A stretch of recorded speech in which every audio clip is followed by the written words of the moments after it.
నమస్తే, welcome to Suman TV. నేను మీ విష్ణు. ప్రస్తుతంతో పాటు ప్రముఖ చార్టర్డ్ అకౌంటెంట్ వెంగళశ్రీ అనిల్ కుమార్ ఉన్నారు. వారితో మాట్లాడదాం.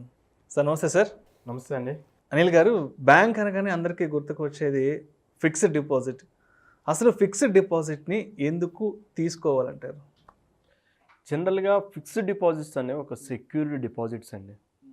సో ఇప్పుడు చూసుకున్న మార్కెట్ కండిషన్స్ అంటే దాని మీద వచ్చే rate of interest comparatively less, కాకపోతే సెక్యూర్డ్ అండి. ఎప్పటికైనా మనం ఏదైనా అమౌంట్ ఇన్వెస్ట్ చేస్తున్నామంటే ఇప్పుడు షేర్స్లో కానీ మ్యూచువల్ ఫండ్స్లో కానీ they are subject to market risks. కానీ ఈ ఫిక్స్డ్ డిపాజిట్స్ అనేది సెక్యూర్డ్. దానికోసమే జనరల్గా ఫిక్స్డ్ డిపాజిట్స్ అనేవి ఏదైనా లంసమ్ అమౌంట్ వచ్చినప్పుడు సెక్యూర్ కోసం వాళ్ళు డిపాజిట్స్ చేస్తూ ఉంటారు. సార్, ఇప్పుడు ఈ ఫిక్స్డ్ డిపాజిట్స్ చేయడం వల్ల ట్యాక్స్ బెనిఫిట్స్ ఏమైనా, ట్యాక్స్ పాయింట్ ఆఫ్ వ్యూలో మాట్లాడుకుంటే బెనిఫిట్ ఏమైనా ఉంటుందా అంటే జనరల్గా 80C అనేది ఒక సెక్షన్ ఉందండి. ఈ సెక్షన్ ఎలా అంటే ఒక ఫాదర్లా చెప్పుకుంటే దానికి నంబర్ ఆఫ్ లీగల్ హెయిర్స్ ఉన్నారండి. అంటే 10 మంది కొడుకులు ఉన్నారండి దానికి.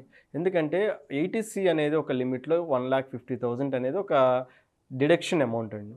కానీ దాన్ని పంచుకోవడానికి ఇన్సూరెన్స్ వాళ్ళు ఉన్నారు, లేదా హౌస్ ప్రాపర్టీ కొంటే ప్రిన్సిపల్ అమౌంట్, లోన్ తీసుకుంటే ప్రిన్సిపల్ పోర్షన్ ఉంది, తర్వాత ఏదన్నా ఈక్విటీస్లో కానీ లైక్ మ్యూచువల్ ఫండ్స్లో ఇన్వెస్ట్ చేసిన ఆ అమౌంట్ ఉంది, లేదా ఇంకా ఫిక్స్డ్ డిపాజిట్స్ ఏదైనా చేస్తే ఆ అమౌంట్ ఉంది, ఇంకా అదర్ చాలా పంచుకుంటాయండి ఆ సెక్షన్. సో అట్లాంటి దాంట్లో మనం ట్యాక్స్ సేవింగ్స్ కోసం డిపాజిట్స్లో ట్యాక్స్ సేవింగ్స్ ఫిక్స్డ్ డిపాజిట్స్ అనేవి బ్యాంక్స్లో జనరల్గా అడిగితే ప్రతి బ్యాంక్లో అవైలబిలిటీ ఉంటుందండి. సో ట్యాక్స్ సేవింగ్స్ ఫిక్స్డ్ డిపాజిట్లో చేసుకోవచ్చు. సో నార్మల్ డిపాజిట్స్కి ఈ డిపాజిట్స్కి డిఫరెన్స్ ఏంటి అంటే వీటికి లాక్ ఇన్ పీరియడ్ ఉంటుంది సార్. లాక్ ఇన్ పీరియడ్ అంటే ఏంటి సార్ అంటే, సో వాళ్ళు ఒక పీరియడ్ మెన్షన్ చేస్తారు. ఎగ్జాంపుల్కి ఒక 5 years అనేది లాక్ ఇన్ పీరియడ్ ఉండొచ్చు. లాక్ ఇన్ పీరియడ్లో మనం ఎటువంటి విత్డ్రాల్స్ చేయడానికి అవకాశం లేదు. ఓకే. సో అదేంటి బేసిక్గా డిఫరెన్స్. వీటి వల్ల ఏంటంటే మనం చేసిన ఏ ఇయర్ అయితే ఆ ఫిక్స్డ్ డిపాజిట్ చేస్తామో ఆ ఇయర్ 1,50,000 వరకు మనం డిడక్షన్ అనేది పొందవచ్చు అనమాట. సో దీని మీద ప్రతి ఇయర్ ఇంట్రెస్ట్ పోర్షన్ కూడా వస్తుంది. ఈ ఇంట్రెస్ట్ పోర్షన్ మీద ట్యాక్స్ కూడా కట్ చేస్తారు బ్యాంకర్స్. దాన్ని టీడీఎస్ అంటారండి. టీడీఎస్. సో ఒకవేళ మనం చేసిన డిపాజిట్స్ మీద 1,00,000 రూపాయలు యాన్యువల్గా ఇంట్రెస్ట్ వస్తుంది అనుకుందాం. సో దాని మీద ట్యాక్స్ అనేది కట్ చేసి మనకి నెట్ అమౌంట్ అనేది మనకి తిరిగి బ్యాంక్ అకౌంట్లో వేస్తూ ఉంటారనమాట. మరి అంటే ఎంత ట్యాక్స్ అనేది కట్ అవుతుంది అంటారు దీని మీద? దీనికి 194A అనేది ఇంట్రెస్ట్ కోసం స్పెసిఫై చేసిన సెక్షన్ అండి టీడీఎస్లో.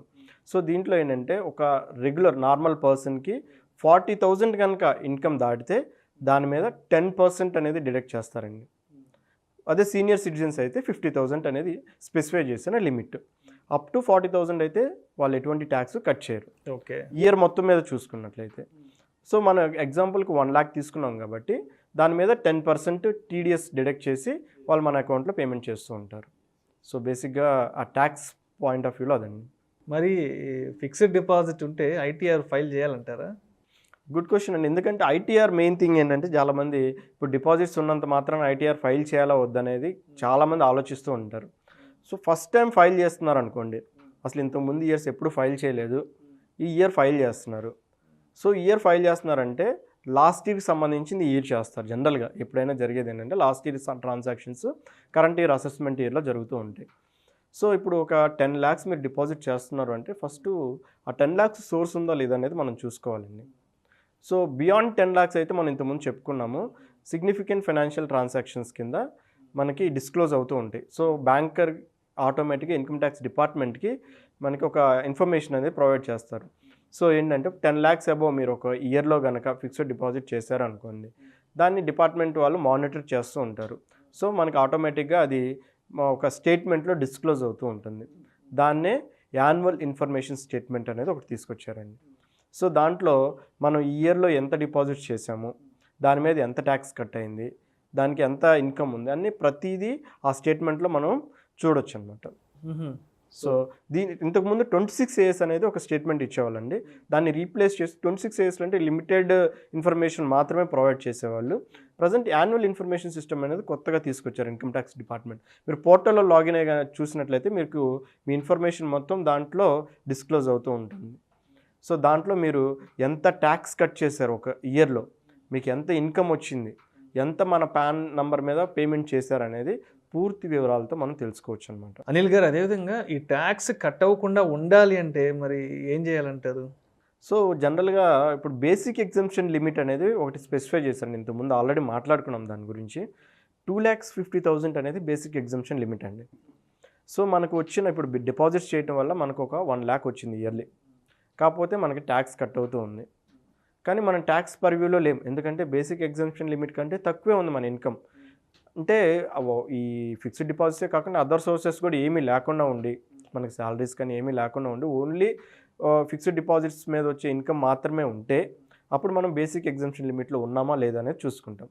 సో మనం ట్యాక్స్ పర్వ్యూలోకి రాము అనుకున్నట్లయితే మనం బ్యాంకర్కి ఒక ఇంటిమేషన్ ఇస్తాం. సార్, నేను బేసిక్ ఎగ్జంప్షన్ లిమిట్లో లేను, నేను ట్యాక్స్ పర్వ్యూలోకి రాను, సో నాకు ట్యాక్స్ కట్ చేయకండి అని ఫామ్ 15G 15H అనే 2 ఫామ్స్ ఉన్నాయండి. 15G అంటే నార్మల్ పర్సన్స్ ఇస్తారు, బిలో 60 years లోపల. సీనియర్ సిటిజన్స్ వచ్చేసి ఫామ్ 15H ఇస్తారండి. సో అది ఇవ్వటం వల్ల ఏంటంటే బ్యాంకర్కి అర్థమవుతుంది, సో వీళ్ళు ట్యాక్స్ బ్రాకెట్లోకి రారు కాబట్టి వీళ్ళకి టీడీఎస్ కట్ చేయాల్సిన అవసరం లేదని చెప్పేసి టోటల్ ఎంతైతే ఇంట్రెస్ట్ వస్తుందో దాని మొత్తాన్ని మన అకౌంట్లోకి క్రెడిట్ చేస్తారనమాట. సో ఇప్పుడు ఈ బేసిక్ ఎగ్జంప్షన్ లిమిట్లో ఉన్నాము, మనకి ఒకవేళ ట్యాక్స్ కట్ అయింది అనుకుందాం, అయినా కానీ సార్ మరి ఇప్పుడు రీఫండ్ తెచ్చుకోవచ్చా, ఏదైతే ట్యాక్స్ కట్ అయిందో దాని రీఫండ్ తెచ్చుకోవచ్చు అంటే ఎస్, తెచ్చుకోవచ్చు అండి. ఎలా తెచ్చుకోవచ్చు అంటే ఇన్కమ్ ట్యాక్స్ రిటర్న్ ఫైల్ చేయాలండి. మనకి ఏదైనా ట్యాక్స్ మనం కట్టాల్సిన దానికంటే ఎక్కువ కట్టినట్లయితే దాన్ని ఇన్కమ్ ట్యాక్స్ రిటర్న్ ఫైల్ చేయడం వల్లే మనకి రీఫండ్ అనేది వస్తుందండి. సో జనరల్గా ఈ విషయాలు కన్సిడర్ చేసుకుంటూ ఉండాలి. సో అదేవిధంగా ఈ కట్ అయిన ట్యాక్స్ని మనం ఎక్కడ చెక్ చేసుకోవచ్చు అంటారు?